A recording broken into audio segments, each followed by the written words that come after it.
Hi. So, I just wanted to pop on really quick and let you know that my schedule is changing a bit, I think. I don't know. So, for that reason, I'm going to close my books for personal readings for the time being. Obviously, the people who already have readings scheduled, nothing changes for you. We will do those readings on those dates and times, but I'm just not going to take any new bookings, at least for right now. So obviously, I will let you know if that changes. We're talking about May. Shouts out to you, May babies, Taurus and Gemini. I'm a cusper. My birthday is on the 20th. Oh my gosh. So, anyway, without further ado, let's get into the reading. We're going to be using the Angels and Ancestors Oracle deck. And then we're using this tarot deck. I need to find the name of it. It doesn't come with a book, which is really annoying to me, but I'll figure it out. I'll Google it because I have no clue. I got it a couple years ago.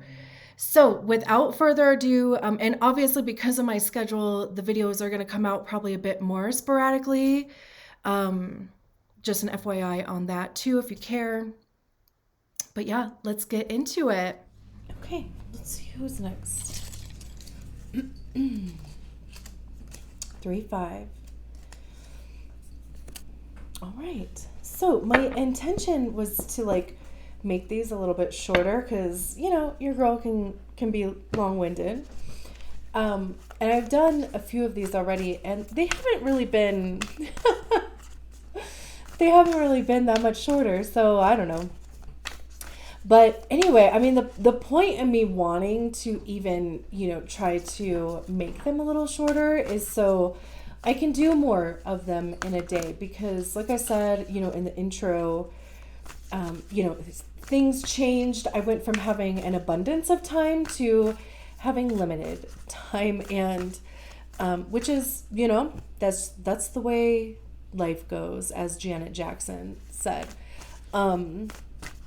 But these readings are a priority for me, and I love putting these messages out for you guys, and I just want to be sure that I'm making time for these. So you just gotta fit stuff in where you can. So anyway, who gives a shit, right? As Tyler Tarot says. Just quoting everybody else today. So, okay, if you're here, you are a 3-5 or a martyr heretic. That third line is all about trial and error. It's, nobody can really tell you what the outcome or, it's like you have to try it. You have to, get your hands dirty and kind of learn for yourself, basically, is what I'm trying to say. Somebody's like, don't touch it, it's hot. You're like, it's hot. You touch it and you're like, oh, that's what hot is. Right? So it's all about making and breaking bonds. Also, life constantly bumping up against you, the ebbs and flows. You meet people, they serve a purpose, and then they leave. Same with, experiences. You are the master at mistakes, but that's part of your process. That's part of your wisdom. That's how you become to know what you know. And, people will seek out that knowledge from you, right? And then the fifth line, the heretic, it's called sometimes the general, the hero. People tend to see fifth lines as being, saviors in some capacity. They recognize that, a person that has the fifth line has the capacity to take charge of something, to be a leader of something. But that's also a projection, and the fifth line does come with that projection field. So, it's kind of like there's this delicate balance between, honoring your strategy and authority to get you into situations that are correct for you and your third and fifth line. But then also recognizing when your part, your time, your energy in a situation has served its purpose, and step out and go on to the next thing, right? So and with the fifth line in the design or the subconscious side, it's like kind of this like underlying thing that maybe you don't or haven't recognized as being projection, but it's kind of like, once you see it, you can't like unsee it, right? So let's see, we have Stargazer, set your sights higher. I love this too, because on this spyglass here, whatever this telescope, whatever this is, there's all of these planetary symbols on here. So, there could be important transits coming up here for you, but, that set your sights higher thing, it's like, you're either thinking too small, or, like your goals aren't scaring you enough, right? Like, there's that saying, we have the 9 of Cups, beautiful. There's that saying that, if it doesn't scare you, you're not pushing yourself hard enough. I'm sorry, if you can hear my dog chewing on his bone, I apologize. We have the Daughter of Wands, or the Page of Wands. We have the 8 of Pentacles.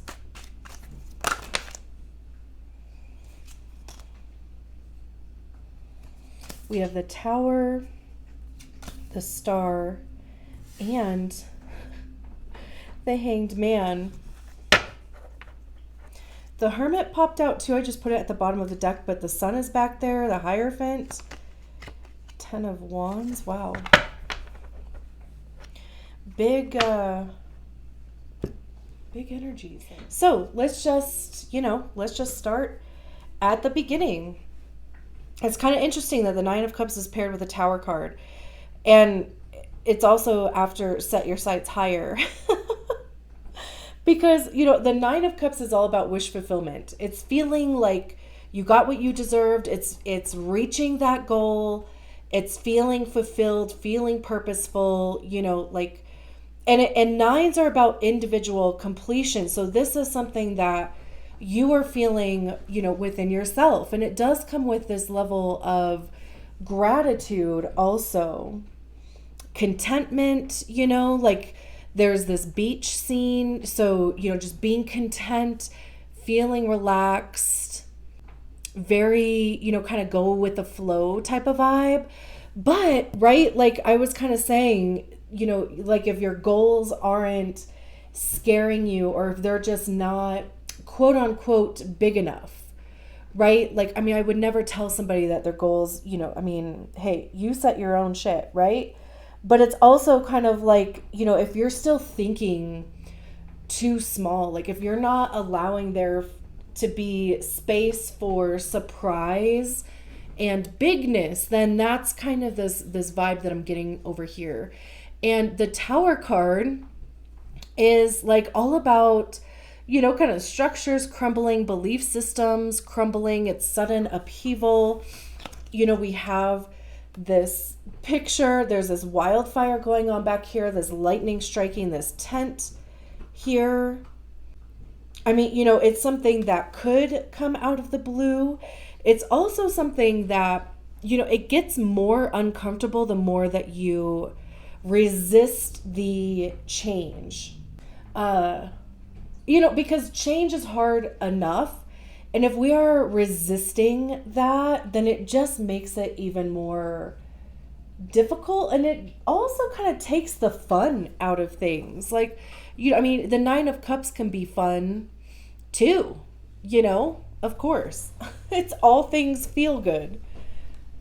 So, especially like with these two paired together, whatever the Nine of Cups is for you, there's definitely something that is changing about that. Or there is, again, kind of this invitation to set your sights higher.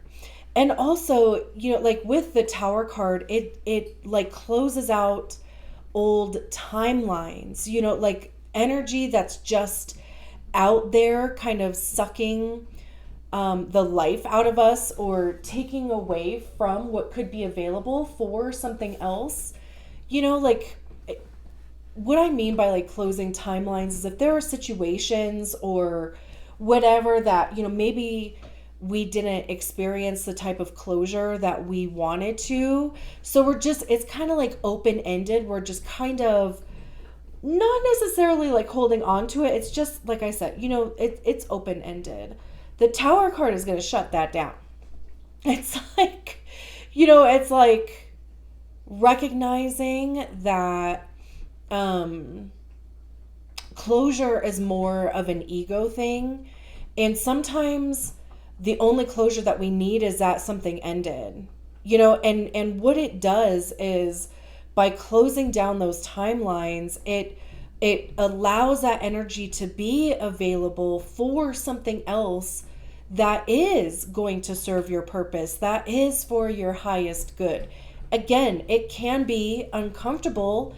It doesn't have to be, but you would recognize that there are shifts that are going on. Maybe relationships are falling off. Maybe, the way that you were thinking about things before changed.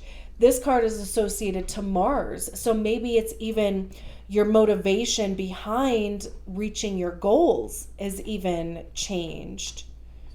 And then we have the Daughter of Wands, which is the Page of Wands. Like I said, Wands, again, are fire. And they have to do with action. Again, our motivation behind the actions that we're taking. They're about creation, desire, passion. And it is very like third line because you have to try something in order to see if it works, see if you even like it, see if it doesn't work. Maybe you don't like it, right? Like, so there's this information aspect about wands also, because that's what we get by trying things is information and wisdom, right? We learn about whatever. And, the Page of Wands can be a bit flighty. Like, they're more interested, like there's an enthusiasm and an adventurous spirit to them. But it's also like kind of short-lived a little bit. So, and I'm even like looking at the fireworks, there's this like burst that happens with a firework and then it's gone, right? So, I mean, there could be multiple things that you are trying or actively looking into or, have an interest even in. It's like not even like attaching yourself to any one specific thing yet. Because again, right, it's this like vibe of even seeing if it works, like, because again, like, I think there's, I don't even know if this is like a societal thing or what, but I think we sometimes get into this like thought pattern or where we're like, if we're going to do something, we have to stick to it. Right? And yeah, sure. With some things maybe. And of course, like there are certain things that we do need to put more energy into in order to, get good at or discover if we like it or not. But you would be able to use your discernment with that. Like if you try something and you're just like, this isn't it, don't keep trying it, right? Like just let that go on to the next thing. And especially with it paired with the Star card, this is a card of Aquarius. Tower is associated to Mars. Like I said, Mars is associated with Aries. I think the Hanged Man is water. The Hermit is Virgo. The Sun is Leo. The Hierophant is Taurus. So there's a ton. Those could have significance to you. They don't have to. I'm just gonna, point them out because they're here. But the Star card is all about trusting the process. So I love that it's paired with the Page of Wands also, because it's like the Page of Wands, whatever this is for you, there's a purpose and like a higher meaning for it happening. Like the Star card, again, like it's the trusting the process, it's having faith, hope. Like I see the Star card as being that space between the 5D and the 3D. Like, we manifest in the 5D, we physically exist in the 3D, and the star is like literally that space in between. So it's like, working on bringing those two things together. And that is exactly, what the Page of Wands is also all about, because by trying things, again, by learning, discovering what you like, what you don't like, what works, what doesn't work, it gets you even closer to that thing that you are manifesting. It even forces you sometimes to elevate your goals and set your sights higher. It is interesting too how we do have so many major arcana cards out here, which are all associated to a planet. And there's all these planets. I don't know if you're going to be able to see it, but there's all these planets on, this telescope here. So I don't know. That is even interesting to me. And then we have the Eight of Pentacles again, right? I mean, I was even saying like with the Page of Wands, like there are things that you do need to obviously focus more attention on to get better at doing. But those should also be the things that, again, even going back to your strategy and authority, it's like chasing what you love type of thing. The things that make you feel good. The Pentacles have to do with our money, how we get it, how we save it, how we spend it. It's our time, it's our physical body, it's our home. It's literally anything that we can touch and anything that has value. And the Eight of Pentacles is all about, understanding that you do need to focus your energy on a thing in order to get better at it. And also like even discovering what that thing is through the Page of Wands and the Star card. This is putting in the practice, putting in the hours. And then with the Hanged Man being here, the Hanged Man is all about seeing things from a different perspective. We have this cocoon action going on. So there's even this transformation aspect to it. Like the work that you're doing is going to be transformative in some capacity. But it's also about seeing things from a different perspective. Did I say that? I don't know. I'm like, I literally probably just said that. But I mean, even like look at the similarities here between, this little window here in the honeycomb and what's happening in this cocoon. There's definitely like some sort of like universal like discovery that you are making, and maybe that even just has to do with yourself, like discovering something through this process, right? That it maybe even gives you a different outlook on yourself, your own goals. This is Neptune, so Neptune is very ethereal, very esoteric. Like even the Hanged Man does have an enlightenment kind of aspect to it, because just being able to see things from multiple perspectives. Like again, like just kind of keeping that open mind vibe.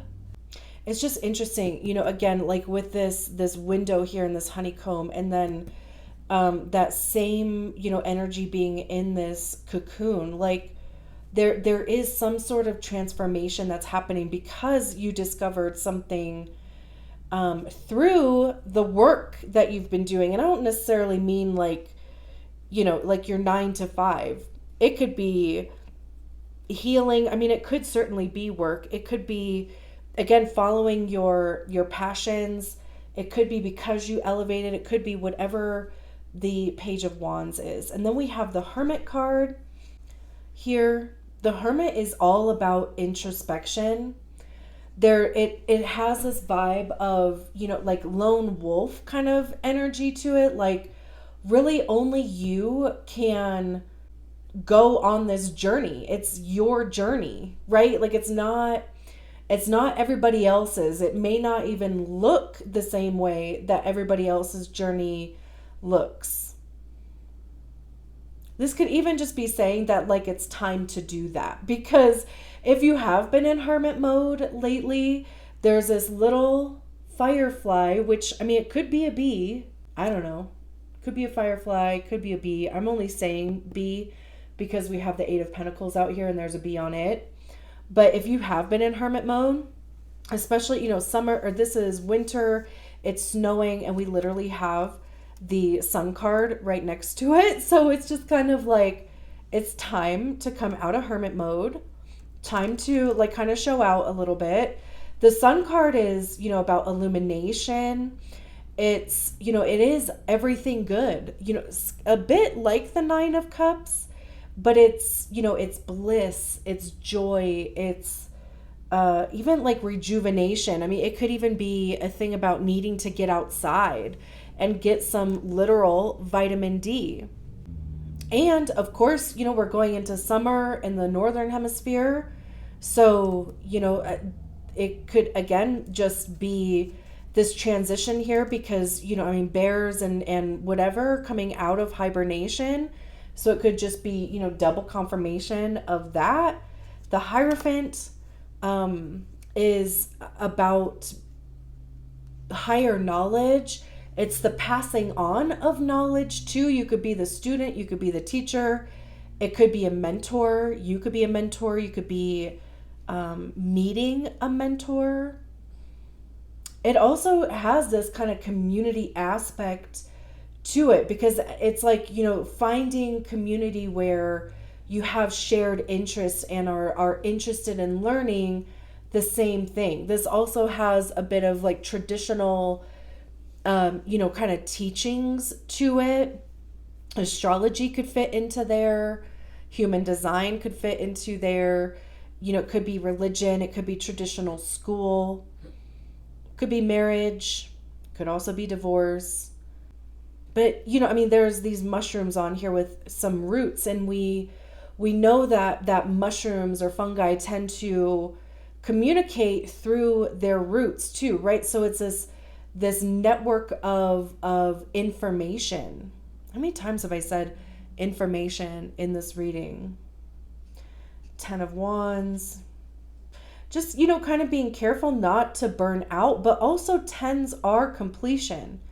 So if you have felt burnt out lately or just overwhelmed, feeling burdened by any means, that would be coming to an end. And like I was saying with the Daughter of Wands, right? I mean, the 10 of Wands is also like, trying all of these different things. All these matchsticks have, been used. And we could keep going, but I every time I look, I just keep hearing no. So I have to honor that. And I am going to leave it there.